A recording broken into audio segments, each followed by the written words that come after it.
ఆ ముష్టిదాని పాట మూలంగా రాగిణి, పరశురాము ఏం చేస్తారు, వాళ్ళు ఆ ముఠాని ఎలా పట్టిస్తారు అనేదే ఈ ముష్టిదాని పాట అనే కథ. రచన టెంపోరావు గారు.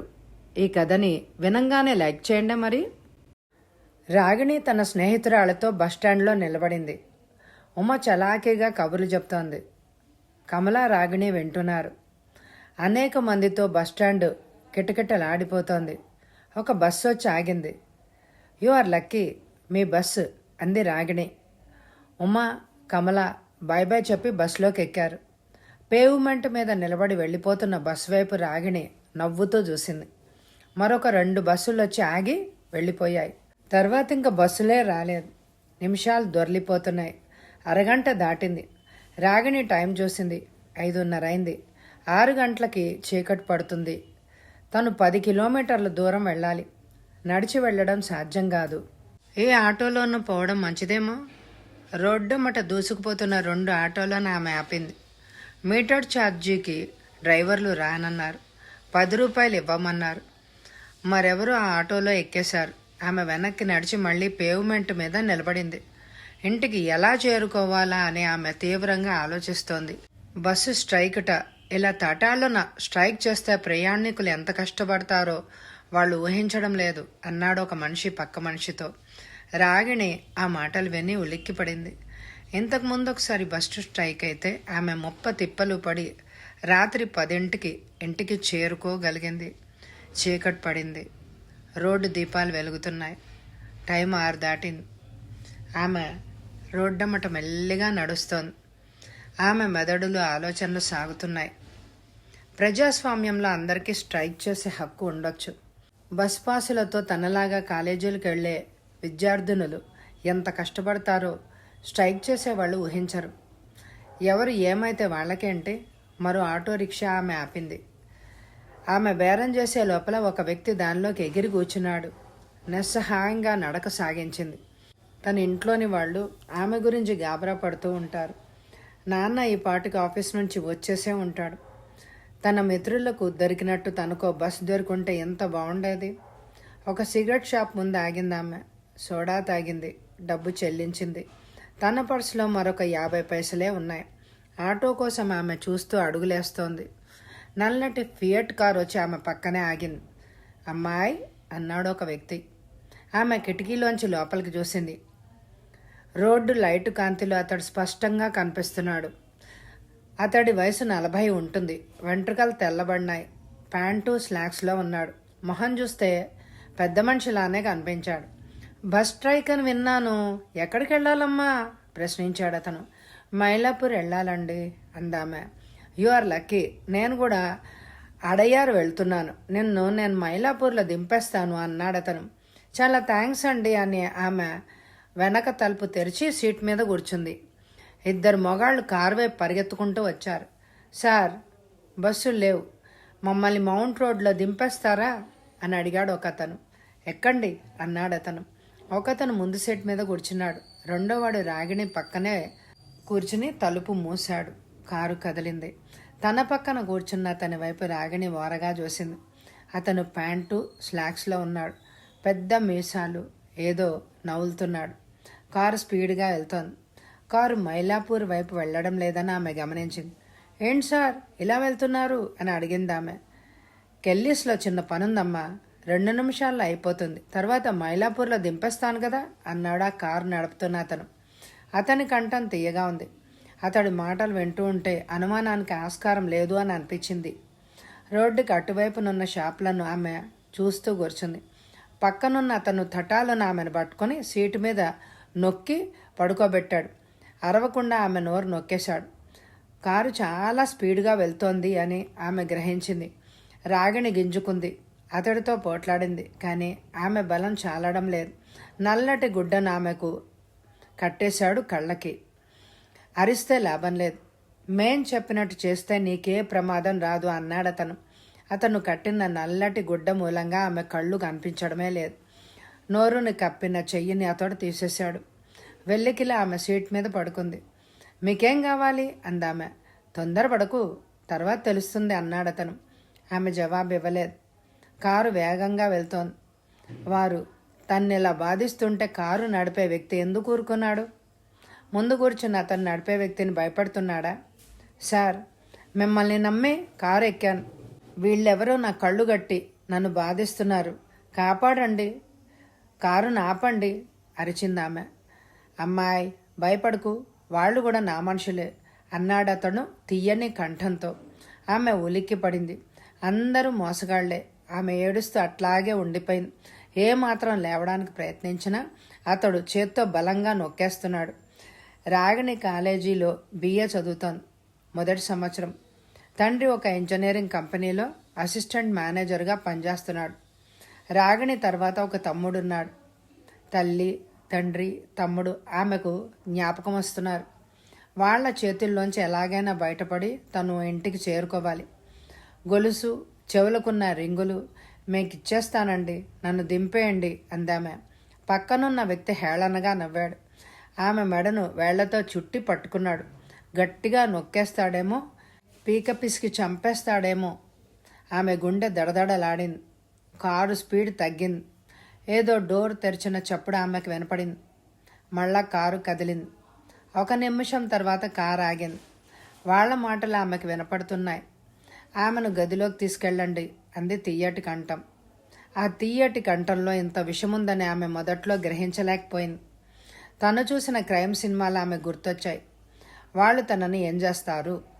తనను ఖైదీగా ఉంచి డబ్బు చెల్లించమని తన తండ్రికి ఉత్తరం రాస్తారా?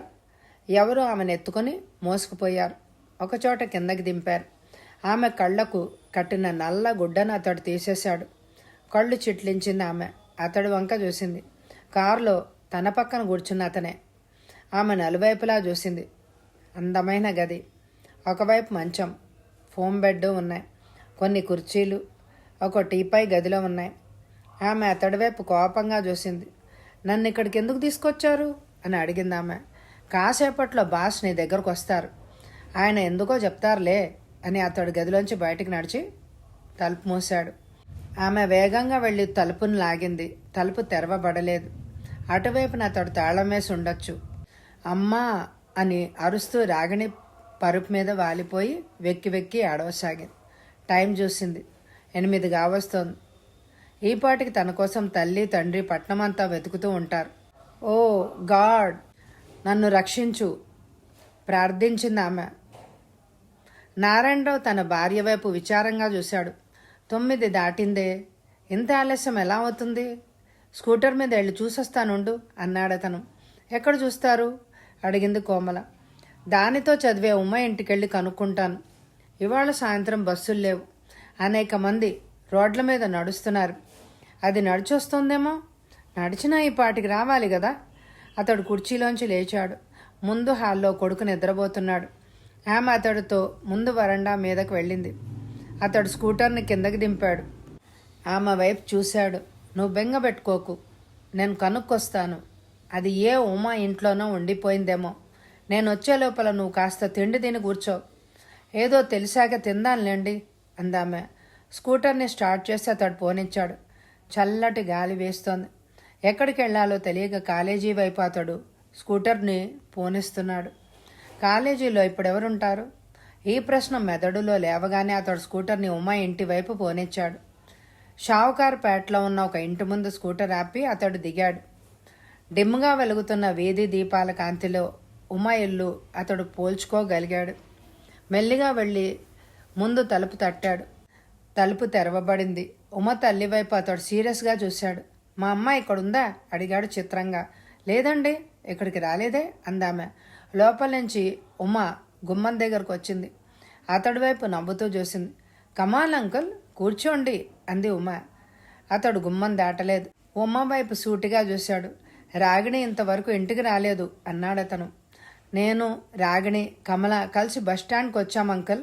మా బస్సు ముందొచ్చింది, మేము ఎక్కేశాం. బస్సు స్ట్రైక్ అని విన్నాను. కొంత దూరం వెళ్ళాక మా బస్సును ఆపేశారు. నేను, కమల నడిచి ఇళ్లకు వచ్చేసాం అందామె. ఉమా, అది ఏమైందంటావు? బస్సు లేక ఎక్కడో ఇరుక్కొని ఉంటుంది అంకుల్. మీతో నేను వస్తాను, దానికోసం వెతుకుదామా అంది ఉమా. ఇంత రాత్రి వేళ ఎక్కడికి వెళ్తారమ్మా? తల్లి వారించింది. నీకు తెలియదమ్మా, రాగిణి నా ప్రాణ స్నేహితురాలు. దానికోసం నిద్ర మాని వెతకగలను అంది ఉమా ఉద్రేకంగా. ఉమా, నువ్వు రావద్దులే, దాని బస్ కూడా ఎక్కడో ఆపేసి ఉంటారు, నేను వెళ్ళి చూసొస్తానని అతడు వెనక్కు తిరిగాడు. ఉమా స్కూటర్ దాకా వచ్చింది. ఈ రాత్రి నాకు నిద్ర పట్టదు, దాని గురించి ఆలోచిస్తూ ఉంటాను. ఈ పాటికి అది ఇంటికి వచ్చేసి ఉంటుందేమో, అలా జరిగితే ఎంతైనా సంతోషిస్తాను అని అతడు స్కూటర్ని పోనిచ్చాడు. కాలేజీ సమీపంలో ఉన్న బస్టాండుకు అతడు స్కూటర్ని పోనిచ్చాడు. బస్టాండ్ నిర్మానుష్యంగా ఉంది, బస్సులు తిరగడం లేదు. అప్పటిదాకా ఉమా, కమల, రాగిణి కలిసి వచ్చారు. అక్కడ ఏ బస్సు ఆమె ఎక్కి ఉంటుంది. తోవలో ఎక్కడో బస్సు ఆగి ఉండాలి. మైలాపూర్ బస్సు వెళ్లే రూటమ్మట అతడు స్కూటర్ని పోనిచ్చాడు. తన కూతురు కోసం 1000 కళ్ళతో చూస్తున్నాడు. ప్రభుత్వం ఏదో చేస్తే గాని ఈ స్ట్రైకులు ఎలా కొనసాగుతూనే ఉంటాయి. దూరంగా నివసించేవాళ్ళు ముప్పతిప్పలు పడవలసి వస్తుంది. దూరంలో నడుస్తున్న ఆకారాన్ని చూసి అతడు స్పీడ్ హెచ్చించాడు. దగ్గరకు వచ్చాక ఆమె రాగిణి కాదని అతడు గుర్తించి స్కూటర్ని పోనిచ్చాడు. అరగంటలో స్కూటర్ ఇంటి ముందు ఆగింది. అతడు దిగి టైం చూశాడు. 10 దాటింది. అతడి భార్య పరిగెత్తుకొచ్చింది. అమ్మాయి ఎక్కడైనా ఉందా అని అడిగింది భార్య. రాగిణి ఇంటికి ఈ పాటికి వచ్చి ఉండవచ్చును అని అతడు ఆశపడ్డాడు. భార్య ప్రశ్న అతడి ఆశల్ని హతమార్చింది. రోడ్డు మీద స్కూటర్ని వదిలి అతడు భార్యతో ముందు హాల్లోకి వెళ్ళి కుర్చీలో కూర్చున్నాడు. మొహాన్ని చేత్తో కప్పుకున్నాడు. ఏమైందండి అడిగింది కోమల గాద్గదికమైన కంఠంతో. మా నమ్మాయి ఉమ్మ ఇంట్లో లేదు, రోడ్డు మీద ఎక్కడా నాకు కనపడలేదు, ఏమైందో ఊహాతీతంగా ఉంది అన్నాడతను. ఆమె ఏడుస్తూ నేల మీద కూర్చుండిపోయింది. మొహాన్ని కప్పిన చేయి తీసి భార్య వంగ చూశాడతను. అతడి కళ్ళమ్మట నీళ్లు జలజలా కారుతున్నాయి. కన్నీళ్లు ఏ సమస్యను పరిష్కరించవని వాళ్లకు తెలుసు, కానీ మనుషులు అని బాధ, బలహీనత కన్నీళ్లకు దారితీస్తాయి. కొంచెం సేపు అయ్యాక అతడు కుర్చీలోంచి లేచాడు. పోలీస్ రిపోర్ట్ ఇవ్వడం మంచిది, నేను స్టేషన్కి వెళ్ళి రిపోర్ట్ ఇచ్చొస్తాను అని అన్నాడతను. నా బిడ్డ ఇంటికి వస్తుందంటారా? ఆమెకేసి అతడు సూటిగా చూశాడు. కోమల, నీది చాలా మంచి హృదయం. నువ్వెవ్వరికి ఎప్పుడు ఏ హాని చేసి ఎరగవు. అనేక మందికి సహృదయంతో సహాయపడుతూ ఉంటావు. ధర్మం జయిస్తుందనేది నిజమే అయితే మన బిడ్డ మనకు దక్కుతుంది. నారాయణరావు బయటికి పరిగెత్తాడు. వెనక నుంచి భార్య ఏడుపు వినిపిస్తోంది. అతడు స్కూటర్ని పోలీస్ స్టేషన్ వైపు పోనిచ్చాడు. సబ్ ఇన్స్పెక్టర్ రామన్కి ఎదురుగా కూర్చున్నాడు అతను. రిపోర్ట్ రాసి అతడికిచ్చాడు. సబ్ ఇన్స్పెక్టర్ రిపోర్ట్ను చదివి అతడి వైపు చూశాడు. మీ అమ్మాయి ఫోటో మాకు ఇవ్వాలి అన్నాడు సబ్ ఇన్స్పెక్టర్. తర్వాత తెచ్చిస్తాను అన్నాడు అతను. సబ్ ఇన్స్పెక్టర్ రామన్ నవ్వుతూ అతడి వంక చూశాడు. మీ అమ్మాయికి ఎవరైనా బాయ్ ఫ్రెండ్స్ ఉన్నారా? రాగిణి అటువంటిది కాదు, కాలేజీకి వెళ్ళి తిన్నగా ఇంటికి వచ్చేసేది అన్నాడు నారాయణరావు. అటువంటి విషయాలు ఆమె మీకు తెలియకుండా జాగ్రత్త పడవచ్చు కదా. ఆ అవకాశం లేదండి. దానికి నేను కావలసినంత స్వేచ్ఛని ఇచ్చాను. ఎవరినైనా ప్రేమిస్తే నాతో చెప్పమన్నాను.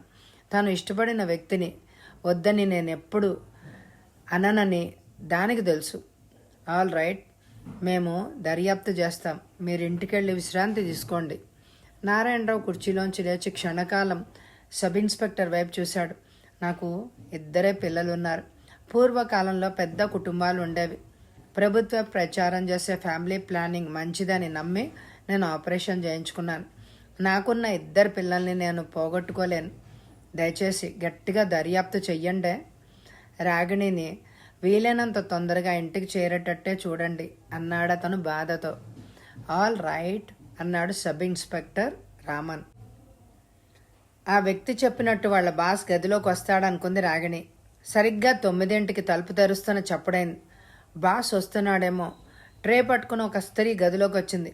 కుర్చీ ఎదురుగా ఉన్న టీపాయ్ మీద ట్రే నుంచి ఆమె రాగిణి వంక చూసింది. భోంచేయి అందామె.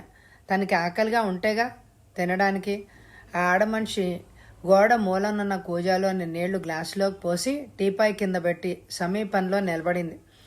రాగిణి ఆమె వైపు తిరిగి క్షణకాలం చూస్తూ ఉండిపోయింది. నేను తినే ముందు మీ బాస్తో మాట్లాడాలి అందామె. అదంతా నాకు తెలియదు.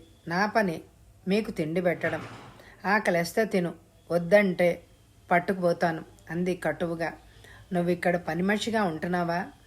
ఆమె తలాడించింది. నువ్వు జీతం కోసం పనిచేస్తున్నావు. నాకు సహాయం చేస్తే బాగా డబ్బు నీకొచ్చేటట్టు నేను చేస్తాను అంది రాగిణి. భోంచేస్తావా? పట్టుకుపోనా అందామె టేప్ రికార్డర్లా.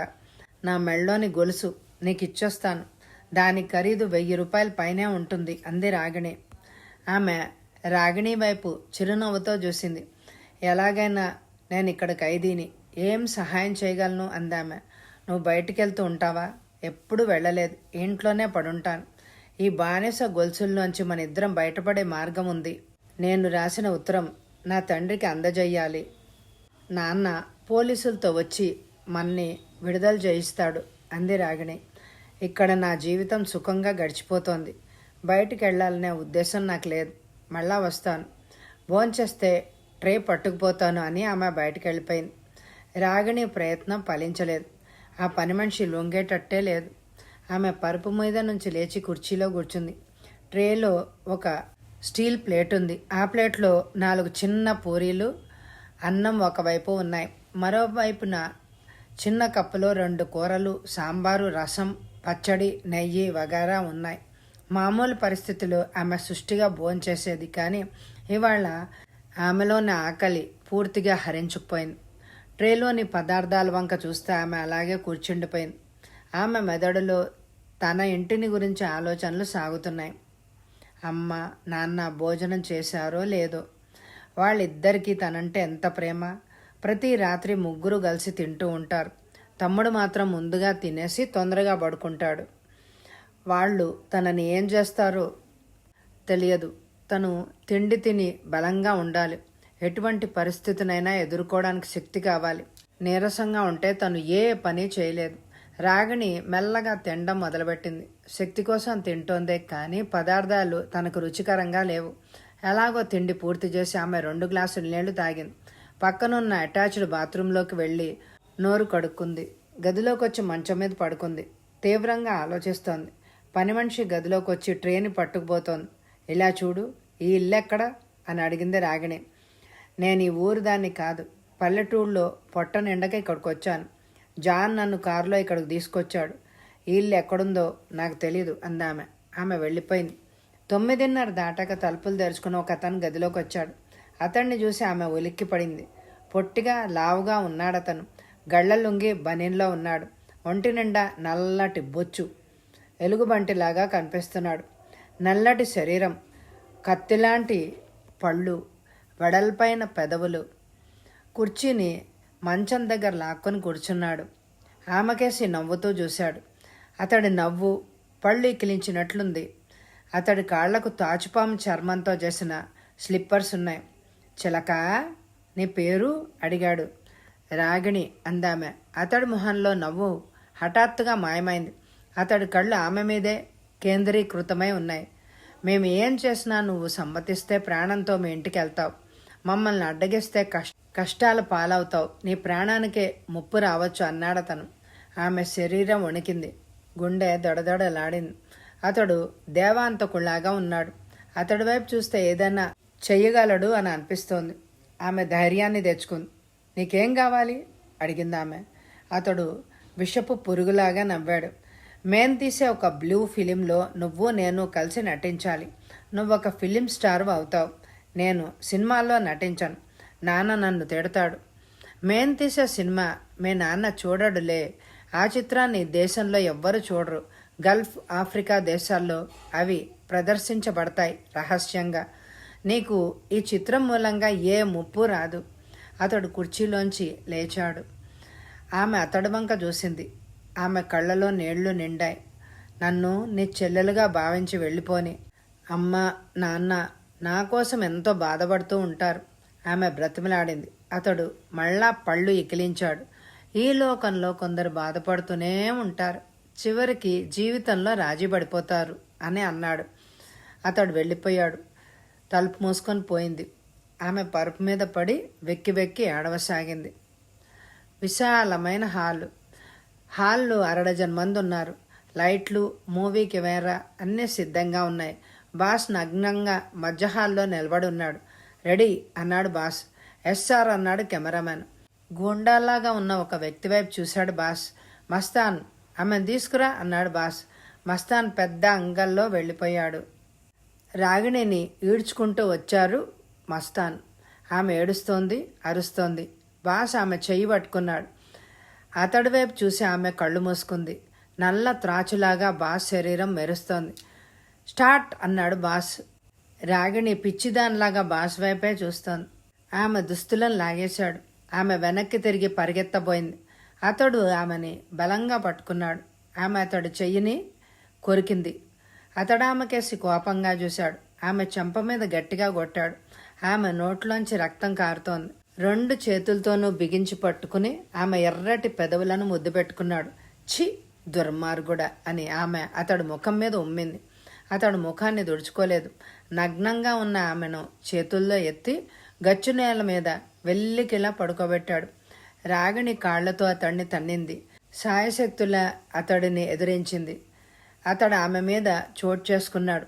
రక్తం చిమ్మిన ఆమె పెదవులను ముద్దాడాడు. అతడిని ఎదిరించే స్థితిలో లేదామె.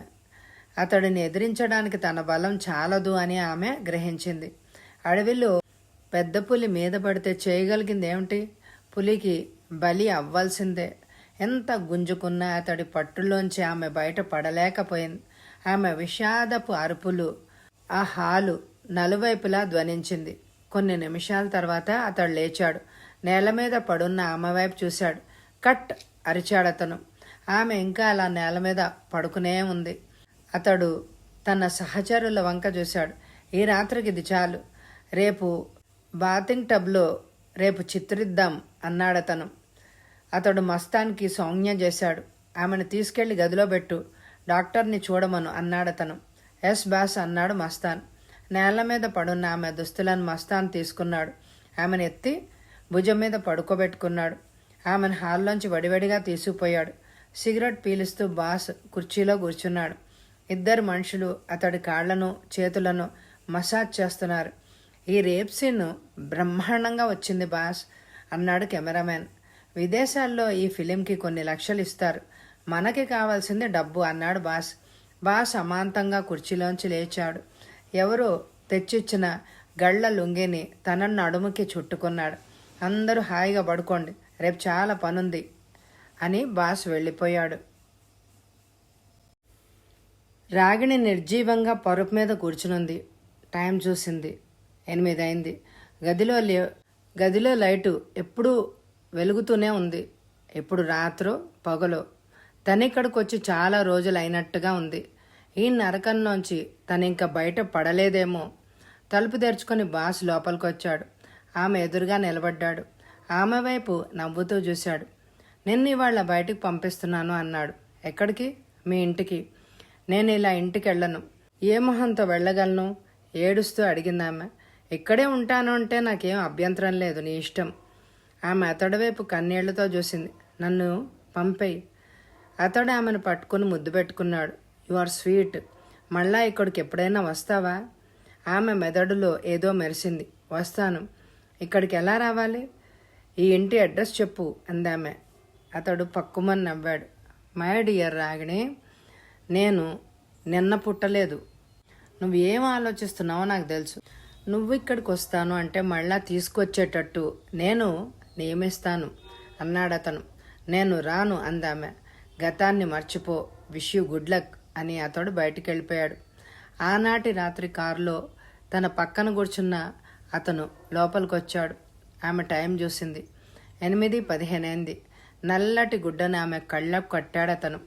ఆమెను మోసుకెళ్ళి మెత్తని కార్ సీట్ మీద పడుకోబెట్టాడు. మిస్ రాగిణి, మౌనంగా పడుకో, అల్లరి చేస్తే ప్రమాదం అని హెచ్చరించాడతను. కారు తలుపు మూసిన చప్పుడైంది. మరికొందరు కారులోకి ఎక్కుండాలి. కారు మెల్లగా కదిలి కాసేపట్లో ఆగింది. ఇనుప గేటు తెరిచిన చప్పుడు ఆమెకు వినపడింది. మళ్ళీ కారు కదిలింది. అనేక మంది కంఠాలు ఆమెకు వినపడ్డాయి. గేటు దాటి రోడ్డు చేరుకునుంటుంది. ఎవరో సినిమా పాట పాడుతున్నారు. బాబు, గుడ్డిదాన్ని దానం చెయ్యండి అని అరుస్తోంది ఆమె.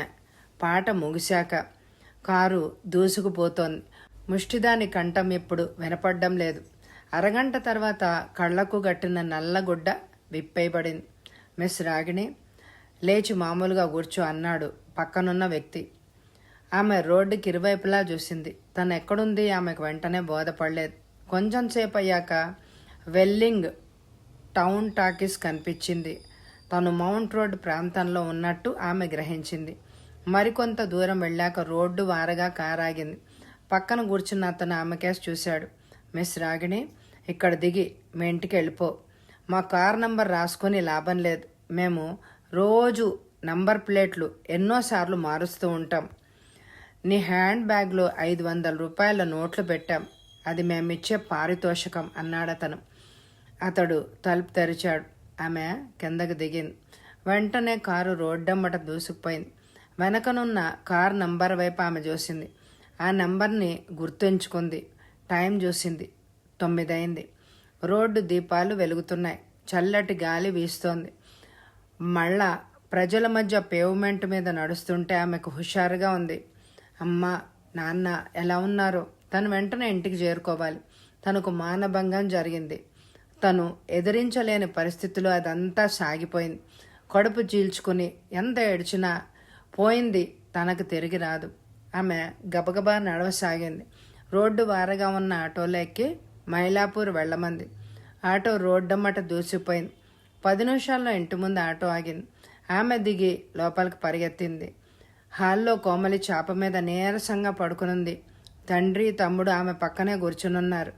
అమ్మాయి అరిచాడు నారాయణరావు. చిట్టి తల్లి అంది కోమలి. అక్క అన్ని తమ్ముడు ఏడవసాగాడు. నారాయణరావు బయటికెళ్లారు. ఆటోను చూసి డబ్బు పట్టుకెళ్ళి చెల్లించి గదిలోకి తిరిగొచ్చాడు. తల్లి ఒళ్ళో తలదాల్చుకుని వెక్కి వెక్కి ఏడుస్తోంది. అతడి వయసు 60 ఉంటుంది. అతన్ని సోఫాలో కూర్చోమన్నాను. రిటైర్ అయిన వ్యక్తిలా ఉన్నాడు. అతడు ధరించిన స్లిప్పర్స్ అనేక చోట్ల కుట్టబడి ఉన్నాయి. అనేక రకాల తోలు ముక్కలు అతికించబడ్డాయి. చెప్పండి అన్నాను. పరశురాం గారు, నా పేరు నాగయ్య. నేను ఒక లారీ కంపెనీలో పనిచేసి 2 ఏళ్ల క్రితమే రిటైర్ అయ్యాను. నాకు 8 మంది పిల్లలు, 2 కొడుకులు. వేరే ఊళ్ళలో ఉద్యోగాలు చేస్తున్నారు. 3 కుమార్తెలకు పెళ్లిళ్ళు అయిపోయాయి. వాళ్ళు కూడా కాపురాలు చేసుకుంటున్నారు. నా భార్య ఈ మధ్యనే మరణించింది. నాతో ఆఖరి కూతురు, 2 కొడుకులు ఉంటున్నారు. ఇదంతా అనవసరం, అసలు విషయానికి రండి అన్నాను. నా ఆఖరి కూతురి పేరు సుకుమారి. ఆమె హోటల్ జుబేదాలో టెలిఫోన్ ఆపరేటర్గా పనిచేస్తోంది. రాత్రి 8ంటికి ఆమె డ్యూటీ అయిపోతుంది. ఆమె ఇంతవరకు ఇంటికి రాలేదు. హోటల్కి ఫోన్ చేస్తే 8ంటికి ఆమె వెళ్ళిపోయిందని మేనేజర్ కుమార్ చెప్పాడు. టైం చూశాను, 11 కావస్తోంది. మరి పోలీస్ రిపోర్ట్ ఇచ్చారా? లేదు. పోలీస్ రిపోర్ట్ ఇస్తే హోటల్కి అపకీర్తి వస్తుందని మేనేజర్ కుమార్ అన్నాడు. సుకుమారి ఈ రాత్రి ఎప్పుడో వస్తుందని అతని ఆశ. కానీ నాకేం నమ్మకం లేదు. ఎందువల్ల? 6 నెలల క్రితం మా పరిసరాల్లో ఉండే ఒక అమ్మాయి మాయమైంది. 4 రోజుల తర్వాత ఆమె ఇంటికి తిరిగి వచ్చిందని విన్నాను. ఆమె ఎక్కడికెళ్ళింది? ఆమె తల్లిదండ్రులు ఆ విషయాన్ని గోప్యంగా ఉంచారు. దగ్గర వాళ్ళు ఎవరైనా గట్టిగా అడిగితే తాతగారు ఊరికి వెళ్ళిందని చెప్తున్నారు. మీ అమ్మాయిని ఎవరో ఎత్తుపోయి ఉంటారని అనుమానిస్తున్నారా అని ప్రశ్నించాను. అతడు నా వైపు సూటిగా చూస్తూ ఒక ఫోటోను నాకు ఇచ్చాడు. పరశురాం గారు, ఫోటో చూస్తే మీకే తెలుస్తుంది. నా 4 కూతుళ్ళు చాలా అందంగా ఉంటారు.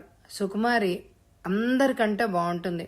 ఇటువంటి అందమైన యువతి రోడ్డు మీద ఒంటరిగా వెళ్తుంటే ఎంతమంది వెనకబడతారో మీరే ఊహించాలి. అతడిచ్చిన ఫోటో చూశాను. సుకుమారి గులాబీ పువ్వులాగా ఉంది. విశాలమైన నేత్రాలు, చిన్న నోరు, చక్కటి పెదములు. షీఈజ్ ఏ రియల్ బ్యూటీ అన్నాడతను. అమ్మాయి డ్యూటీ అయ్యాక ఇంటికొస్తుంటే అనేక మంది యువకులు వెంటబడి అల్లరి చేస్తున్నారని నాతో చెప్పింది. దయచేసి మీరు దర్యాప్తు చేసి అమ్మాయి ఏమైందో కనుక్కోండి అన్నాడతను. అతడి అడ్రస్సు, టెలిఫోన్ నంబరు తీసుకుని వెళ్ళమన్నాను. నాకు నమస్కరించి నాగయ్య వెళ్ళిపోయాడు. ఆలోచిస్తూ పడక గదిలోకి వెళ్ళాను. పార్వతి హాయిగా నిద్రపోతాను. హాల్లోకి తిరిగొచ్చి రిసీవర్ ఎత్తి ఒక నంబర్ తిప్పాను. ఇన్స్పెక్టర్ నాయర్ కంఠం అటువైపు నుంచి వినపడింది. నాయర్ బాయ్, గత 12 నెలల్లో ఆడపిల్లలను ఎత్తుకుపోయిన కేసులు ఏమైనా మీ దగ్గరకు వచ్చాయా అని అడిగాడు. బ్రదర్, కనుక్కొని చెప్తానే, అరగంట లోపల మీకు ఫోన్ చేస్తాను అన్నాడు ఇన్స్పెక్టర్ నాయర్. అతడికి థ్యాంక్స్ చెప్పి ఫోన్ పెట్టేశాను. నా జేబులో ఉన్న సుకుమారి ఫోటో వైపు మరోసారి చూశాను. మనుషుల్ని నేరస్తులుగా మార్చే అందం ఆమెది. రిసీవర్ ఎత్తి మరో నెంబర్ తిప్పాను. హోటల్ జుబేదా అందొక స్త్రీ కంఠం. మిస్ సుకుమారి ఉందా అడిగాను. 8ంటికి ఆమె డ్యూటీ అయిపోయింది. పని నాకు అప్పచెప్పి ఆమె ఇంటికి వెళ్ళిపోయింది అందామె. ఆమె ఇంటికి రాలేదే ఇంకా?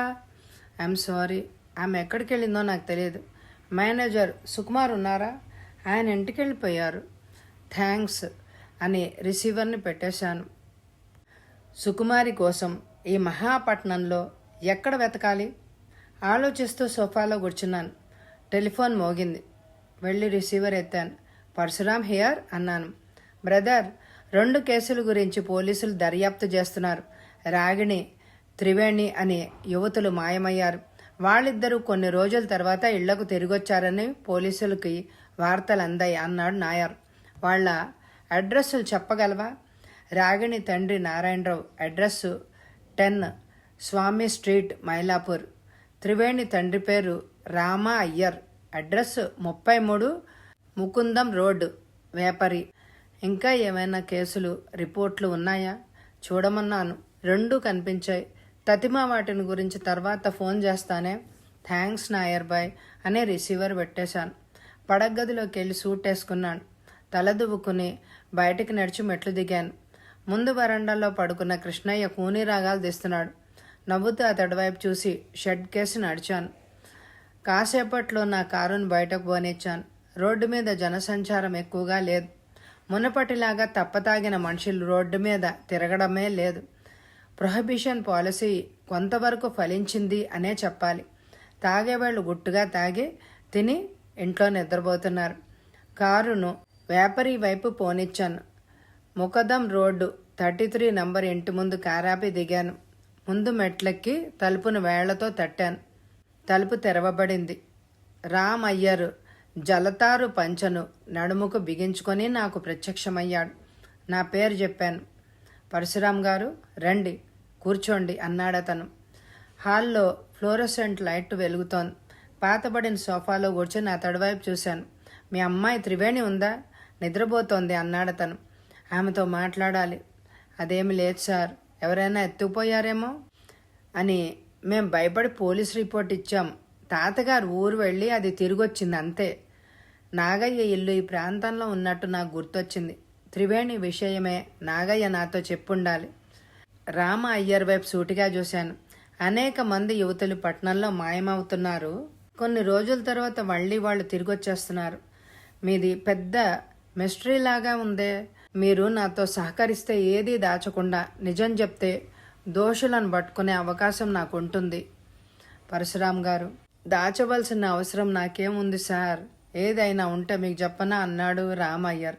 ఎంత అడిగినా ఈ ముసలాడు నిజం చెప్పడని నాకు అనిపించింది. గూఢచారిని టార్చర్ చేసినట్టు ఇతడిని హింసిస్తే గానీ నిజం పలకడు. వెనక్కి తిరిగి కారు వైపు నడిచాను. రామయ్యర్ ముందు తలుపు మూసుకున్నాడు. కారును పోనిచ్చాను. మైలాపూర్లోని స్వామి స్ట్రీట్లో కారాపి దిగి 10వ నంబర్ ఇంటికొచ్చి తలుపు తట్టాను. ముందు వరండా మీద స్కూటర్ ఉంది. టార్చ్ కాంతిలో తలుపు వైపు చూశాను. నారాయణరావు పేరున్న తెల్ల ప్లాస్టిక్ ప్లేటు కనిపించింది. తలుపును తట్టాను. 10 నిమిషాల తర్వాత తలుపు తెరవబడింది. లుంగీ బనీన్లో ఉన్న అతను నా వైపు చూశాడు. పేరు చెప్పాను. అతడు నాతో కరచాలనం చేశాడు. ముందున్న చిన్న గదిలో 2 కుర్చీలున్నాయి. కూర్చోండి సార్ అన్నాడు అతను.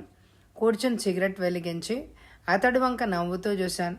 మీరు రాగిణితో మాట్లాడాలి అన్నాను. దేని గురించి అడిగాడు అతను. మీరు పోలీస్ రిపోర్ట్ ఇచ్చారు కదా, మీ అమ్మాయి తిరిగి వచ్చిందని తెలిసాక పోలీసులు దర్యాప్తులు మానేశారు. మరో యువతి ఇవాళ రాత్రి మాయమైంది అన్నాను. గుడ్ గాడ్ అని అతడు లోపలికి వెళ్ళాడు. కాసేపట్లో రాగిణి వచ్చి నా ముందు నిలబడింది. చాలా అందమైన యువతి, కానీ కళ్ళల్లో ఏదో భయం. నమస్కారం పరశురాం గారు అందామె. ఆమెకేసి నవ్వుతూ చూశాను. రాగిణి, ఈ మధ్య నువ్వు మాయమయ్యావని విన్నాను, ఏమైంది ప్రశ్నించాను. ఆమె వెంటనే జవాబు ఇవ్వలేదు. తండ్రి వైపు చూసింది. మా చుట్టాల ఇంటికి వెళ్ళిందండి అందొక స్త్రీ కంఠం. గుమ్మంలో నేను నిలబడిన ఆమె వైపు చూశాను. మా అమ్మ అంది రాగిణి. రాగిణి వంక సూటిగా చూశాను. మీరందరూ ఏదో దాస్తున్నారు, అది నేను కనుక్కోగలను. ఈ పట్టణంలో అమాయకులైన యువతులు మాయమైపోతున్నారు. అది ఆపాలంటే ఎవరో ఒకరు నాకు నిజం చెప్పాలి కదా. మీరేం చెప్పినా నాలో రహస్యంగానే ఉంటుంది అని అన్నాను. రాగిణి నా వంక తదేకంగా చూసింది. పరశురాం గారు, మీకు నేను నిజం చెప్తాను. కాలేజీ నుంచి వస్తుండగా వాళ్ళు నన్ను ఎత్తుకుపోయారు అందామె. ఈ విషయం మేం పోలీసులకు చెప్పలేదు, మీరు రహస్యంగా ఉంచాలి అన్నాడు నారాయణరావు. పెళ్లి కావలసిన పిల్ల, దాని భవిష్యత్తు పాడవకుండా మీరు చూడాలి అంది రాగిణి తల్లి. మీకేం బెంగలేదు, నిజం చెప్పు రాగిణి. కన్నీళ్లతో రాగిణి జరిగిందంతా చెప్పింది. పిడికిలి బిగించాను. నా రక్తంలో కోపం మిళితమై వేగంగా పరిగెడుతోంది. ధనార్జన కోసం అమాయకులను ఎంత ఘోరంగా ఉపయోగించే దుష్టులు ఈ పట్టణంలో ఉన్నారా? సానుభూతితో ఆమె చేయి పట్టుకున్నాను. ఆ ఇల్లు ఎక్కడుందో నువ్వు చెప్పలేవు. చెప్పలేను సార్. నన్ను కారులో తీసుకెళ్లేటప్పుడు కెల్లీస్ వరకు నేను చూశాను. ఆ తర్వాత నా కళ్ళకు నల్లగుడ్డ కట్టేశారు. నన్ను వదిలేటప్పుడు చాలా దూరం వచ్చాక నా కళ్లకు కట్టిన గుడ్డ తీసేశారు. అప్పటికి నేను వెల్లింగ్టన్ టాకీస్ ప్రాంతంలో ఉన్నాను. నిన్ను వాళ్ళు ఎక్కడ దింపారు?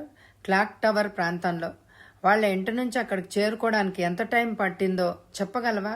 బయలుదేరే ముందు 8:15 అయింది.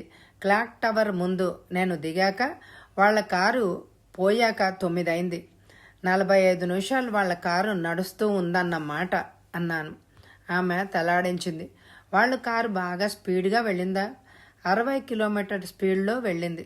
కారు వెళ్తుండగానే నేను ఒకసారి డిస్సామీటర్ చూశాను. ఆనాటి సాయంత్రం తనను కారులో తీసుకెళ్లిన ముగ్గురిని వర్ణించింది. తనను రేప్ చేసిన బాస్ను కళ్లకు రూపం కనిపించేటట్టు చిత్రించింది. ఆమె వైపు చూశాను. మరేదైనా గుర్తుంటే చెప్పు. రాగిణి ఆలోచిస్తూ ఉండిపోయింది. ఆ గేటు దాటి కారు రోడ్డు మీదకు రాగానే ఎవరో ముష్టిది పాడే పాట నాకు వినపడింది. ఆ కంఠాన్ని మళ్ళా వింటే పోల్చగలవా? పోల్చగలను అందామె. రాగిణి, నిన్ను నాతో నా కారులో తీసుకెళ్తాను. ఆ ప్రదేశాల్లో తిరిగి చూద్దాం. రాగలవా?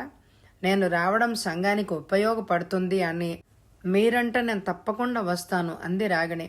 ఇంత రాత్రి వేళ ఎక్కడికెళ్తావమ్మా అంది తల్లి. పక్కన పరశురాము గారు ఉండగా భయమెందుకు అంది రాగిణి. తల్లిదండ్రులకి బాయ్ బాయ్ చెప్పి రాగిణి నేను కారు వైపు నడిచాం. డాడ్జి కారును పోనిచ్చాను. టైం 12 దాటింది.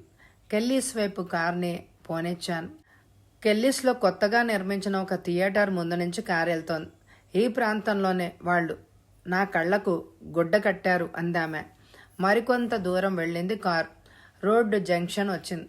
అక్కడ కారు ఏ వైపైనా తిరుగుండొచ్చు. ఇక్కడ కారు ఎటు తిరిగిందో గుర్తుందా? చెప్పలేను. నేను అప్పట్లో చాలా గాబరపడుతున్నాను. ఏది గుర్తించే స్థితిలో లేనప్పుడు అందామె. కారును అయినావరం వైపు పోనిచ్చాను. రాగిణి, కళ్ళు మూసుకో. ఆనాటి రాత్రి నువ్వు విన్న చప్పుళ్ళు ఏమైనా వినపడతాయేమో గమనించు అన్నాను. ఇప్పుడు షాపులు అవి మూసుకున్నాయి. నన్ను వాళ్ళు ఇలా తీసుకెళ్ళినప్పుడు 7 గంటలు దాటుంటుంది అందామె. You are right. 7 గంటల ప్రాంతంలో మనం వినే చప్పుళ్ళు రాత్రి 12 తర్వాత ఉండకపోవచ్చు అన్నాను. విల్లివాకం దాకా కారును పోనిచ్చాను. ఓ రెస్టారెంట్ ముందు కారు ఆపి హారన్ నొక్కాను. ఓ కుర్రాడు కారు పక్కకొచ్చి హాట్ టీ నీట్గా కప్పులో తేగలవా? తెస్తాను సార్. కాసేపట్లో 2 టీలు తెచ్చాడతను. ఇద్దరం వేడివేడిగా టీ తాగాం. కుర్రాడికి డబ్బులిచ్చి కారు వెనక్కి తిప్పాను. కారును వేగంగా పోనిస్తున్నాను. రోడ్డు మీద కుక్కలు మాత్రమే తిరుగుతున్నాయి. రాగిణి, రేపు రాత్రి ఇటువైపు మళ్ళా వద్దాం. 8:15 ప్రాంతంలో నిన్ను కారులో వాళ్ళు బయటకు తీసుకెళ్లేటప్పుడు ముష్టిదాని పాట వినపడిందన్నావు కదా. ముష్టివాళ్లు సాధారణంగా ఒకే స్థలంలో అడుక్కుంటూ ఉంటారు. ఆ పాట మళ్ళీ వినపడితే నువ్వు పోల్చవచ్చు అన్నాను. గుడ్ ఐడియా సార్ అందామె. రాగిణ్ణి వాళ్ళింట్లో అప్పగించి నా ఇంటికి నేను చేరుకున్నాను. మేడ మీద ఎయిర్ కండిషన్ హాల్లోకి నడిచాను. టెలిఫోన్ మోగింది. రిసీవర్ను అందుకున్నాను. బ్రదర్, నీకోసం ఇందాక నుంచి ఫోన్ చేస్తున్నాను. ఎవరు? రిసీవర్ని తీయడం లేదేంటి అన్నాడు ఇన్స్పెక్టర్ నాయర్. పార్వతి గాఢ నిద్రలో ఉండుంటుంది. నేను ఇంట్లో లేను అన్నాను. ఇన్స్పెక్టర్ నాయర్ మరో 3 యువతుల పేర్లు అడ్రస్లు ఇచ్చాడు. వాళ్ళు కూడా హఠాత్తుగా మాయమై కొన్ని రోజుల తర్వాత ఇళ్లకు చేరుకున్నాడు. ఈ సమాచారం నాకు ఇచ్చినందుకు చాలా థ్యాంక్స్ నాయర్ బాయ్ అన్నాను. బ్రదర్, ఇదంతా ఎందుకు? ఎవరైనా కనపడకుండా పోయారా? ఇన్స్పెక్టర్ నాయర్ ప్రశ్నకు జవాబు ఇవ్వలేదు. నాయర్ బాయ్, పేపర్లో ఈ సంఘటనల గురించి ఎందుకు ప్రకటించలేదు ప్రశ్నించాను. ఇదంతా పేపర్లో వేస్తే ప్రజలు అనవసరంగా ఠారెత్తిపోతారు. ఇటువంటివి ఎన్నో పత్రికల్లో రావు అన్నాడు నాయర్. అతడికి గుడ్ నైట్ చెప్పి రిసీవర్ని పెట్టేశాను. సోఫా మీద పడుకుని రాగిని చెప్పిన దాన్ని గురించి ఆలోచిస్తున్నాను. బ్లూ ఫిలింను నిర్మించిన వాళ్ళు గల్ఫ్ దేశాలకు తదితర ఆఫ్రికా దేశాలకు రహస్యంగా పంపుతున్నారు. అందమైన యువతులను ఎత్తుకుపోయి వాళ్లతో రేప్ సీన్స్ తీస్తున్నారు. పని పూర్తయ్యాక ఆ యువతులను వదిలేస్తున్నారు. వాళ్ళంత ధైర్యంగా ఎలా ప్రవర్తిస్తున్నారు? త్రివేణి తండ్రి గుర్తొచ్చాడు. మొదట్లో పోలీస్ రిపోర్ట్ ఇచ్చినా జరిగింది తెలిసాక తల్లిదండ్రులు నోరు మూసుకుంటున్నారు. మాయమైన వాళ్ల ఇళ్లకు తిరిగి రావడంతో పోలీస్ దర్యాప్తులు మానేస్తున్నారు. వాళ్ళు చేసింది రచ్చకెక్కవనే విశ్వాసంతో అంత ధైర్యంగా ప్రవర్తిస్తున్నారు. టైం చూశాను. 1 గంట దాటింది. నిద్ర ముంచుకొస్తోంది.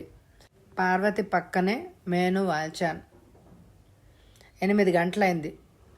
రోడ్డు మీద లైట్లు వెలుగుతున్నాయి. డాడ్జ్ కారును స్పీడుగా పోనిస్తున్నాను. రాగిణి నా పక్కనే కూర్చుంది. షాపుల్లోని లైట్లు ప్రకాశవంతంగా ఉన్నాయి. కార్లు, బస్సులు రోడ్డమ్మట దూసుకుపోతున్నాయి. రాగిణి, ఆ ముష్టిదాని పాట ఎక్కడైనా వినపడుతుందేమో చూడు అన్నాను. కారును అంబత్తూరు దాకా పోనిచ్చి వెనక్కు తిప్పాను. అన్నానగర్కి పోనిచ్చాను. కారు న్యూ ఆవడి రోడ్డమ్మట వెళ్తోంది. రాగిణి, వాళ్ళు నీకిచ్చిన 500 ఏం చేశావు అడిగాను. ఆ నోట్లు నా దగ్గర లేవు, నాన్నకిచ్చాను. నాన్న ఆ నోట్లను కవర్లో పెట్టి అంటించి దేవాలయం హుండీలో పడేశారు అందామె. కారును మరొక రోడ్డు మీదకి తిప్పి పోనిస్తున్నాను. ఏదో సినిమా పాట వినిపిస్తోంది. నా పక్కన కూర్చున్న రాగిణి తుళ్ళిపడింది. బాబూ, గుడ్డిదాన్ని దానం చేయండి అన్న మాటలు దూరం నుంచి మాకు వినిపించాయి. పరశురాం గారు, ఆ ముష్టిదే అంది రాగిణి ఉద్రేకంతో. కారును మరికొంచెం దూరం పోనిచ్చాను. పేవ్మెంట్ మీద ముష్టిది కూర్చుంది. నేల మీద గుడ్డ పరిచి ఉంది. కారు నాపి దిగాను. రాగిణి నా పక్కనే నిలబడింది. రోడ్డుకి ఇరువైపులా చూశాను. అనేక షాపులున్నాయి. ఒక షాపు బోర్డు చూసి ఆ రోడ్డు పేరు గమనించాను. టర్క్మన్ రోడ్. పేవ్మెంట్ మీద కూర్చున్న గుడ్డిదాని వైపు వెళ్ళాను. జేబులోంచి 10 రూపాయల నోటు తీసి ఆమె చేతిలో పెట్టాను. ఇది 10 రూపాయల నోటు, కాగితం ముక్క కాదు, దాచుకో అన్నాను. ధర్మరాజు అందామె. వెనక్కు తిరిగాను. రాగిణి చేయబట్టుకుని కారు వైపు నడిచాను. ఆమె కారులో కూర్చుంది. స్టీరింగ్ వెనక్కి జరిగి తలుపు మూశాను. నిన్న వాళ్ళు తీసుకెళ్లే కారు గేటు దాటిన కాసేపట్లో ఆమె పాట నీకు వినిపించింది, అవునా? అవును సార్. ఆ ఇల్లు ఇక్కడే ఎక్కడో ఉండాలి. మనం దాన్ని దాటే వచ్చి ఉండొచ్చు అన్నాను. కారుని వెనక్కి పోనివ్వండి, చూద్దాం అందామె. కారును వెనక్కి తిప్పి మెల్లిగా పోనిచ్చాను. ఎడం వైపున షాపులున్నాయి. కారు మెల్లిగా వెళ్తోంది. రాగిణి నా చేయి పట్టుకుంది. ఆమె చేయి వణుకుతోంది. ఎందుకో నేను వెంటనే గ్రహించాను. ఎడమవైపున పెద్ద ఇనప గేటు మూసింది. గేటు ముందు గూర్ఖా స్టూల్ మీద కూర్చునున్నాడు. మరికొంత దూరం పోనిచ్చి కారు నాపాను. ఆ ఇల్లే అయి ఉండాలి సార్ అందామె. నేనెళ్ళి చూసొస్తానన్నాడు. పరశురాం గారు, ఒంటరిగా వెళ్తే ప్రమాదం అందామె. డోంట్ బాదర్, నువ్వు ఇక్కడే కూర్చో, నేను వీలైనంత వ్యవధిలో వచ్చేస్తాను అని వెనక్కి నడిచాను. బట్టల షాప్లోకి దూరి టెలిఫోన్ రిసీవర్ ఎత్తి ఒక నంబర్ తిప్పాను. అటువైపు నుంచి ఇన్స్పెక్టర్ నాయర్ కంఠం వినపడింది. నాయర్ బాయ్, నువ్వు కొంతమంది సాయుధ పోలీసులతో టర్కీమన్ రోడ్డుకి రా అన్నాను. బ్రదర్, అక్కడ ఏం జరిగింది అని అడిగాడతను. ఒక ముఠాను నేను నీకు అందజేస్తాను. గతంలో ఎందరో యువతులను ఆ ముఠా ఎత్తుకుపోయి తర్వాత వదిలేసింది. వెంటనే వస్తున్నా అన్నాడు నాయర్. నా కారు వెనకనే నీ జీప్ ఆపు. నా కారులో ఒక అమ్మాయి ఉంటుంది. నేను ఏ ఇంట్లో ఉన్నానో ఆమె నీకు చూపిస్తుంది. గుడ్. రిసీవర్ పెట్టేశాను. కౌంటర్ మీద 50 పైసలు పడేశాను. షాప్ యజమాని నా వైపు విచిత్రంగా చూస్తూ 70 పైసలు సార్ అన్నాడు. ఇది ఎమర్జెన్సీ పోలీస్ కాల్ అన్నాను. వేగంగా బయటకొచ్చాను.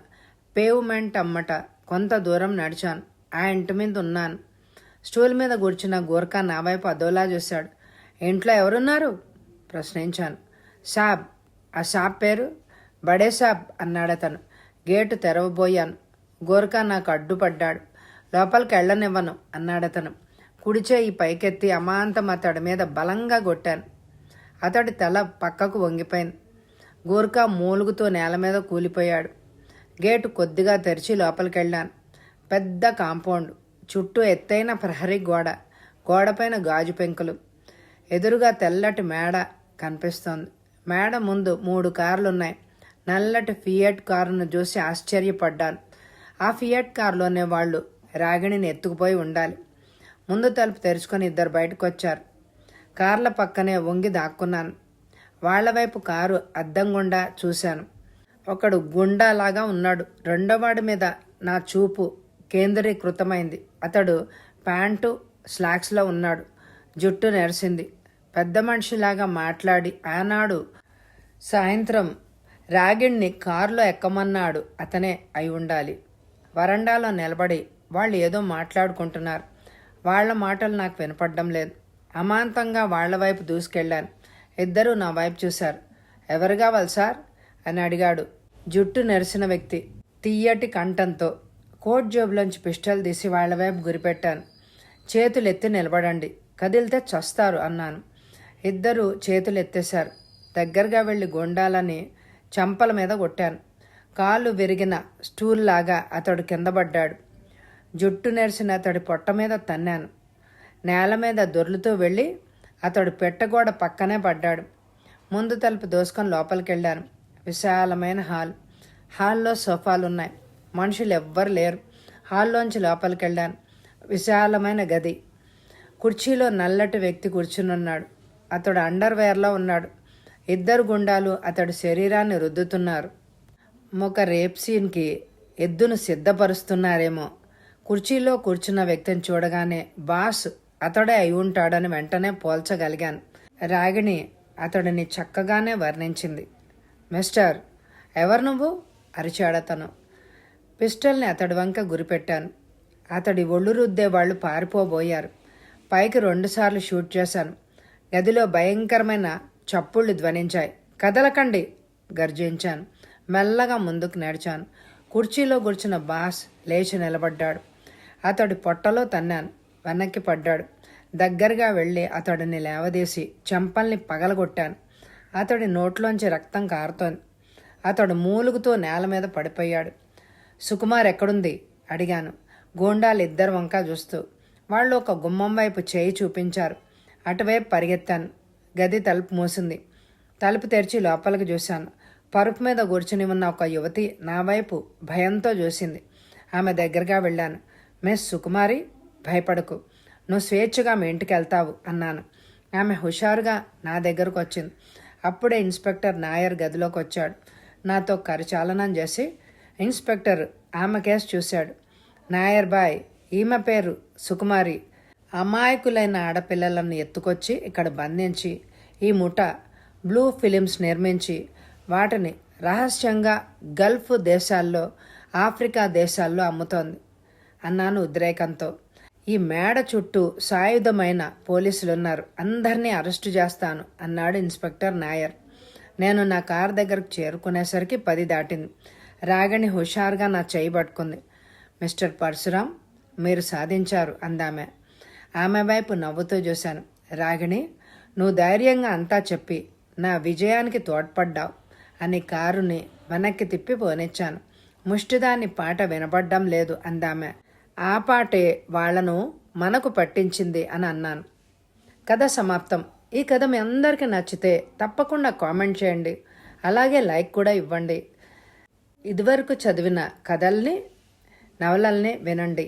ప్రతిరోజు పొద్దున్నొస్తున్న మంకెన్న పువ్వు అనే నవలను కూడా ఎపిసోడ్లుగా వస్తోంది, తప్పకుండా వినండి. Thank you very much my dear friends.